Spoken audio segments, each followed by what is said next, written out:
Welcome back to another technical deep dive here in the debug zone. Today we're tackling a big question and breaking it down with insights from other users. Hopefully this clears up some misconceptions and helps you get the answer you need.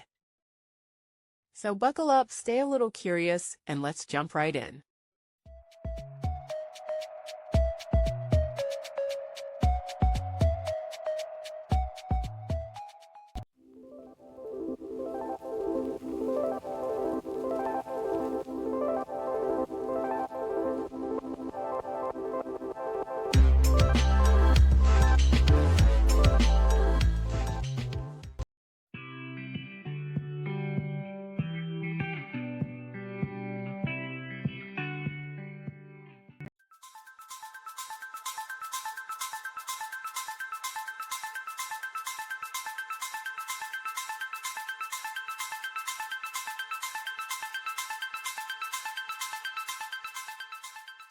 And that's a wrap.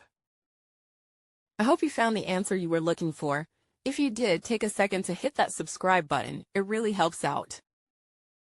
And let me know in the comments which solution worked best for you. See you next time in the debug zone.